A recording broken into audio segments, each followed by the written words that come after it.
Quando um carro se envolve em um acidente,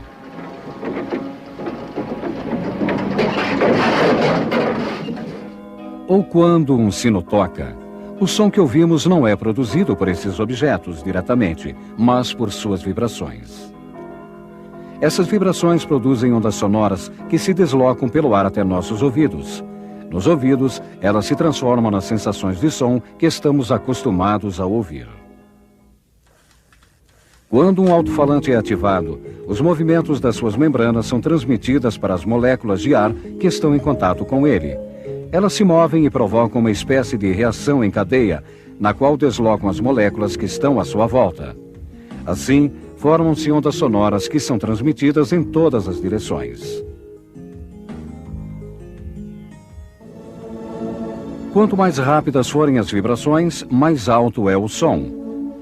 Em outras palavras, adquire maior intensidade.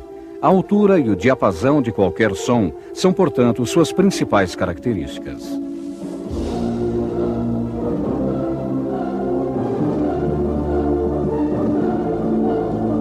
O som depende da frequência da vibração. Se a frequência for baixa, o som é grave.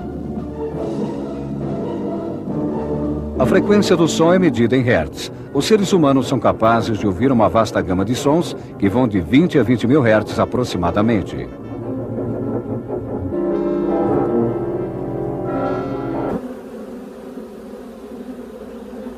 O zumbido de uma abelha tem cerca de 30 hertz, enquanto o de um mosquito possui cerca de 18 mil. Alguns animais são capazes de ouvir sons inaudíveis para os ouvidos humanos. Golfinhos e morcegos, por exemplo, podem escutar ultrassons de até 200 mil hertz. Sons não podem ser transmitidos através do vácuo, devido à ausência de moléculas de ar para vibrar e propagar o som. Sempre que o som tiver um meio que o conduza, ele se desloca em linha reta, do mesmo modo que qualquer onda de energia. Da mesma maneira, o som ricocheteia e é refletido por obstáculos tais como paredes, por exemplo, e atravessa aberturas como janelas. Depois, o som se espalha em todas as direções, fato que pode nos dar a impressão de que a fonte de som provém de aberturas.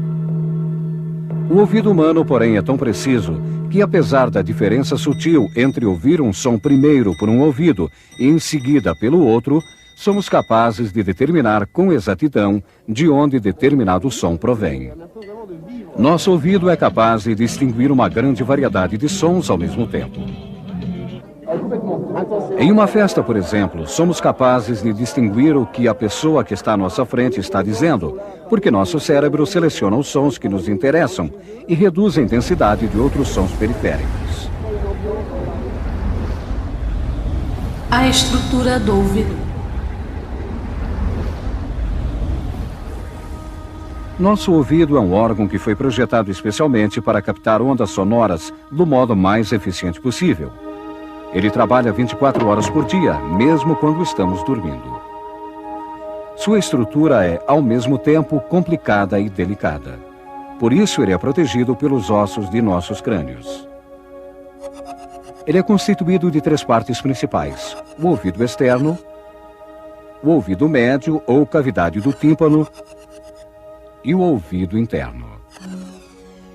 A tarefa dos nossos ouvidos é a de localizar e captar sons que depois são conduzidos ao canal de audição, que tem cerca de 2,5 cm de comprimento. Nesse canal, o ar é aquecido, atingindo a mesma temperatura do nosso corpo. O ouvido é forrado de pelos e glândulas que segregam cera, que tem a função de atrair partículas de bactérias que podem ser danosas. Uma onda de som que é detectada por um ouvido atravessa o canal auditivo e atinge o tímpano, membrana que tem a espessura de uma folha de papel, fazendo-o vibrar. Essas vibrações são em seguida transmitidas para os 3 pequenos ossos que estão no interior do ouvido médio: martelo, bigorna e estribo.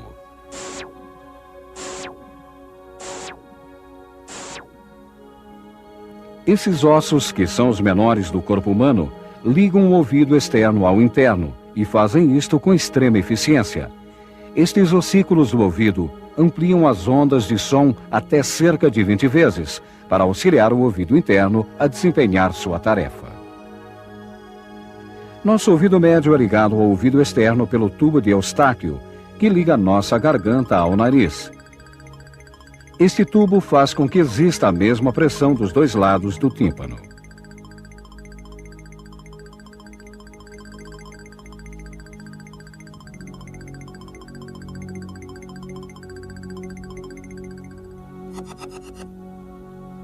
O ouvido interno é um sistema complexo de canais ósseos e tubos com líquido semelhante à concha de um caracol. É nesse local que as ondas de som são transformadas em estímulos nervosos.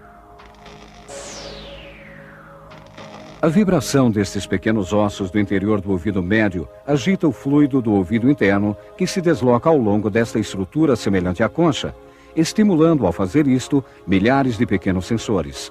São esses sensores que enviam mensagens ao cérebro.